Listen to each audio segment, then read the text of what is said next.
Tonight's speaker, Ben Dyson, specializes in money and banking. He's spent the last 5 years researching the current monetary system and trying to understand the impact it has on the economy and on society as a whole. He founded and is the director of Positive Money, a not-for-profit organization which aims to raise awareness of problems with our monetary system among policymakers, academics, unions, charities, and the public at large. He's also the co-author of a forthcoming book, Modernizing Money, which sets out to explain how, in his opinion, our failing monetary and banking system can be fundamentally reformed. Ladies and gentlemen, Ben Dyson.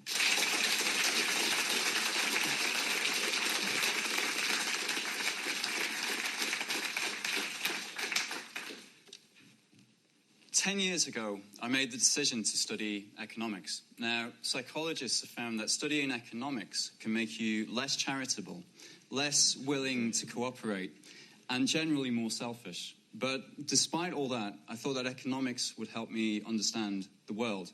And if I could understand the world, then I could figure out how to change it. But what I learned about economics left me feeling uneasy. There was something decidedly odd and unrealistic about the subject. Whenever a textbook or a lecture explained how humans are supposed to behave according to economics, my first reaction was, well, I don't think like that, and I don't behave like that. But I wondered if I was the exception, and that actually everybody else did behave like Homo economicus. But the more I read, the more I realized that the textbooks were describing this world full of rational, calculating people that I had never met in real life. Now, for anybody who hasn't studied economics, let me tell you what the textbooks say about you. The mainstream school of economics assumes that humans rationally weigh up all the options available to them before making a decision about what to buy. Now, at first that might sound realistic, especially if you're the kind of person that does your research before buying a new car or mobile phone. But economics assumes that you do this whenever you buy anything. So, when you walk into a supermarket, your mind supposedly weighs up the benefit you'll get from eating or drinking each product in there before coming to a calculated decision about what is the best combination of products to give you the most happiness or satisfaction, or utility, as economists call it. But we all know from personal experience that that isn't really what happens. You know, we fall prey to the impulse purchases by the checkout, or we go for the special offers. We buy the donuts and the discounted beers, and then we get home and realize we've forgotten the pasta that we really needed to cook dinner this evening. There are countless examples like this where economics ignores reality. Now, the deeper I got into the subject, the more frustrated I became. But studying economics wasn't a complete waste of time. There was one day when I did learn something useful. I was searching through the library for a textbook when I was distracted by the words, "the grip of death," on the spine of a book. Now, I used to work in a bookshop, so when I see something that's been misfiled, it really annoys me. So I took the book out to try and see where it should go, and I was trying to think where the crime thriller fiction would be filed in this academic library, when I spotted the subtitle, which was A Study of Modern Money, Debt, and Destructive Economics. And I thought, well, this might actually be slightly more interesting than the textbook I was supposed to read.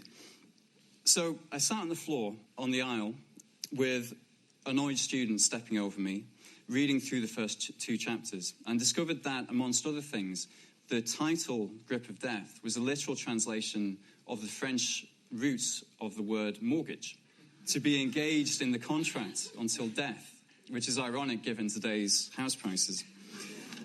But what was so interesting to me was that this book actually gave me the missing piece of the puzzle that had made economics seem so abstract and so irrelevant to the real world. That missing piece of the puzzle was money.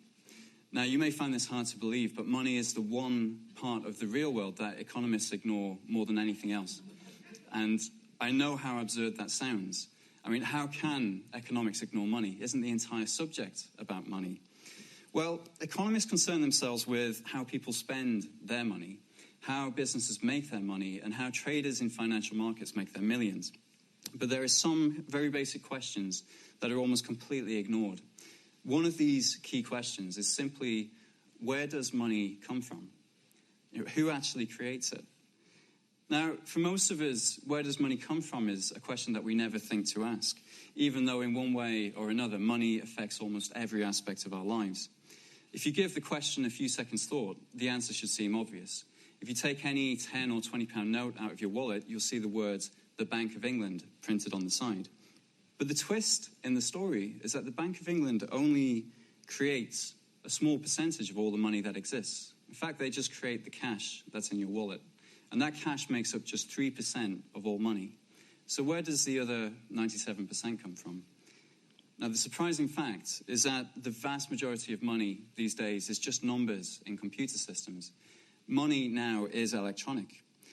And these numbers are created through an accounting process whenever a bank makes a loan.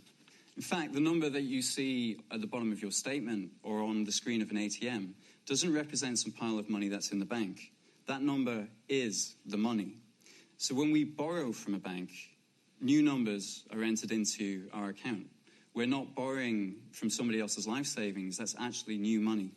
In fact, brand new money is created by banks every time somebody agrees to take out a loan, mortgage, or credit card.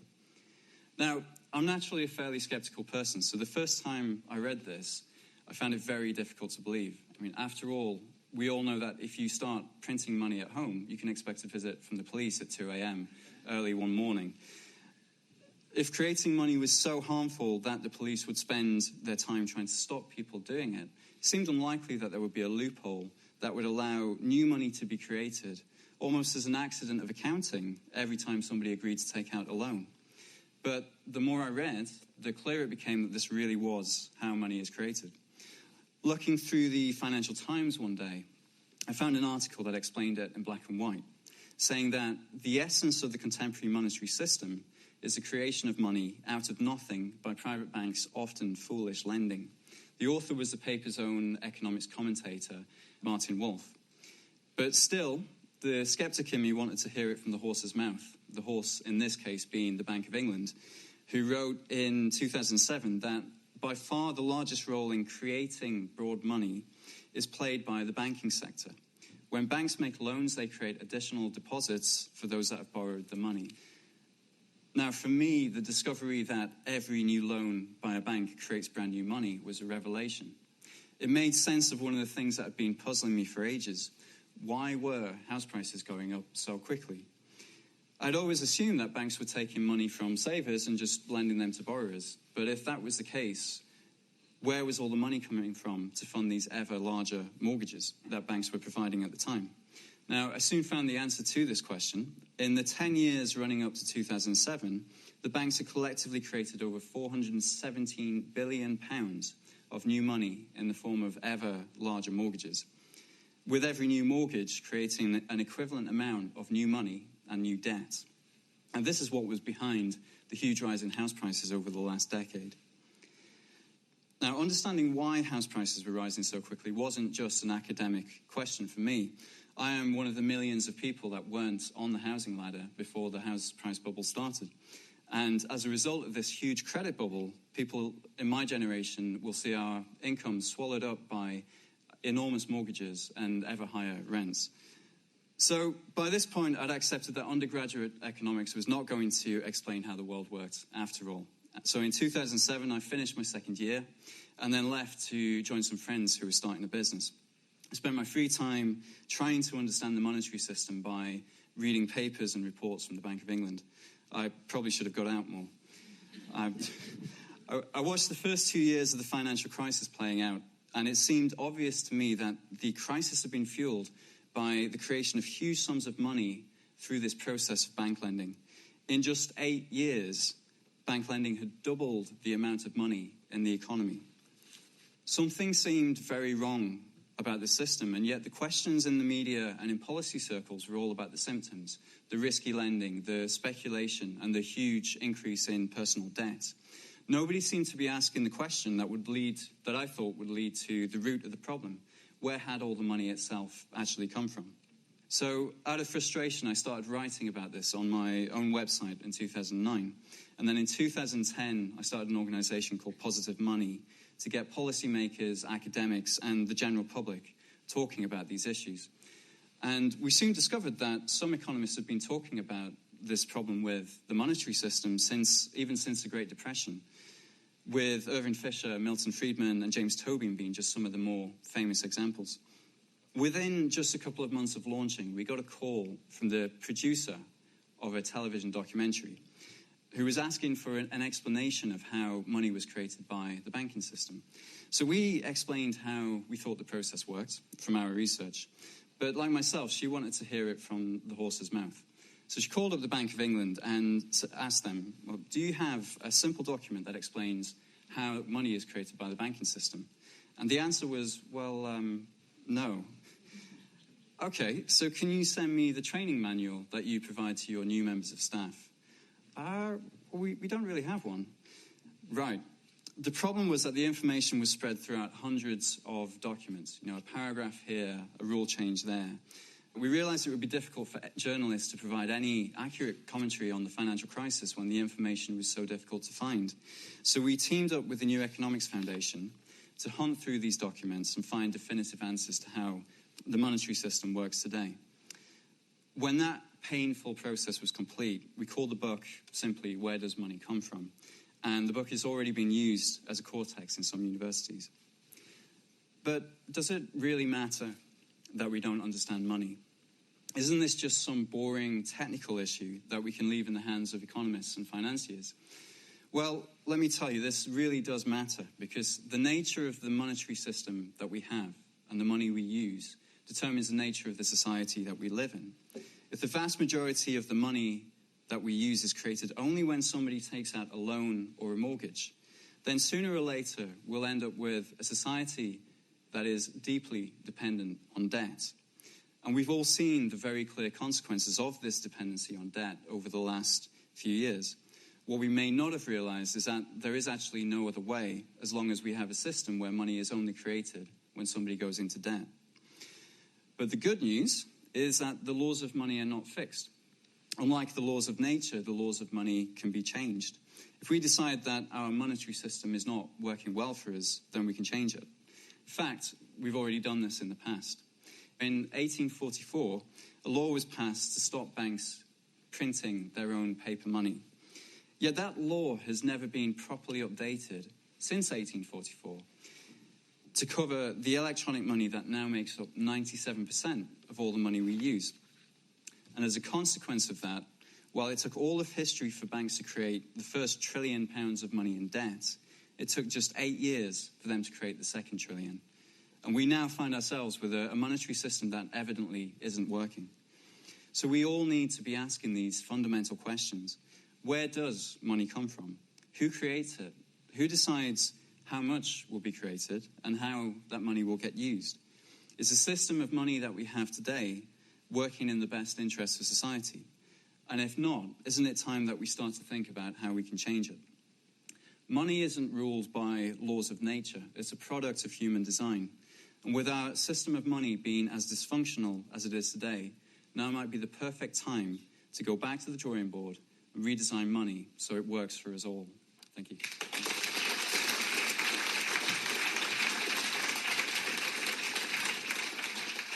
Ben, that was fabulous. Now, the audience imbued with the power to make you Chancellor. Congratulations. What are you going to do now? What's the next step if you were suddenly in charge of the banking system, the monetary system here in the UK? What would be your solution to these problems? Well, I think the problem that we have is if you give the power to create money to people who will profit the more that they create, then you're going to end up with too much. And that's what we had in the last decade, is we had the money supply doubling faster than it's ever done in the past. So I think the first thing we need to do is actually remove that ability of the financial sector to create money in the way that we did back in the 1840s. And that's actually remarkably easy to do. I think if we did that, we'd have a lot more stability and we wouldn't have seen the problems that we saw over the last few years. But doesn't the situation we're in at the moment with people in large amounts of debt and with this need for growth to get us out of that situation, doesn't that sort of necessitate banks being able to do that, or somebody at least to be able to create this wealth somewhere in order to stop everybody in this room from going bust? I mean, isn't it fundamentally necessary right now? I can see if you'd started in 1840, it would have been a good idea, but we're in 2012. How do we get out of today's problem? Well, this is precisely the problem that we have. We had a crisis that was caused because there was too much debt. And the policy response to that was we'll lower interest rates to make it cheaper for people to borrow more. Now, the situation we have, we need people to borrow more to get more money into the economy. And yet we also need to reduce how much debt we have. And you can't do both of those things at the same time. So we have a system that has actually driven us into a complete catch-22 situation where there is no way out until we change the whole system. As a dinosaur banker, one in which the things that bankers are allowed to do today were actually criminal in my day, and back in the 70s. How would you suggest that the bankers can actually be stopped from this money creation, which I don't really understand at all, even though I was trained in credit analysis, where you could only lend the funds that the depositors had put in the bank? You're saying that they're actually lending money out of thin air, not what the depositors have put in. Can you explain that a bit more? Because I'm lost. Well, the system has changed, and most of us would assume that a bank cannot make a loan without actually having some savings from somewhere. It's kind of morphed into a system where if they can find somebody to lend to, they'll agree to lend. And if they haven't got enough money at the end of the day to settle with all the other banks, then they can borrow it from another bank or the Bank of England. And that was why the interbank market, which was so central to everything in the middle of the crisis, was so important, because that was how they stopped running out of money, was because they would always lend from another bank. The market worked for a while, but it was fundamentally unstable. It was going to collapse sooner or later anyway. It was just a matter of time. And behind the pillar there. I think there is a solution, and it actually is quite a fundamental economic solution to actually revisit the quantity theory of money and actually question Irving Fisher and Milton Friedman, because it stands to reason that the velocity of money is actually a key issue that through their theories have actually rate that as just, it should be a constant. And I think rather than throwing lots of money at the system, it's actually the velocity of money that should be looked at. Without getting too technical, there tends to be a lot of people, until you get deep into the subject, assume that if you create money, it will immediately cause inflation. But the money causes inflation where it goes. So if it goes all into property, that's when you get inflation in property. If it goes into buying bonds from the financial markets, you get the inflation in the financial markets, which is why the financial markets are doing well now, whereas the real economy is struggling. And not all kinds of money creation is a bad thing. If it goes into productive stuff, if it goes into creating jobs, it can actually be quite useful. But less than a tenth of all bank lending actually goes into that job creation and that investment in real businesses. Our final question from the audience at the back there. Given that we live in this international global financial system, I mean, is it possible for a single country like the UK, big as its financial system is, to sort of do this alone? Or do we have to wait for multinational agreements, in which case that's forever? Yes, yeah. No, we don't have to wait for multinational agreements, because you can reform your own currency. So we can reform pound sterling without waiting for every other country to do the same. If you have any other sort of reform, such as taxing banks, then they have an incentive to get up and leave. But if they want to get up and leave when you reform this pound sterling currency, then it's a case of saying, okay, well, you won't be able to do business in the UK anymore because you won't be able to do business in this currency. So it's one of the few reforms that you can do without the banks being able to say they can travel and go abroad. Ladies and gentlemen, Ben Dyson.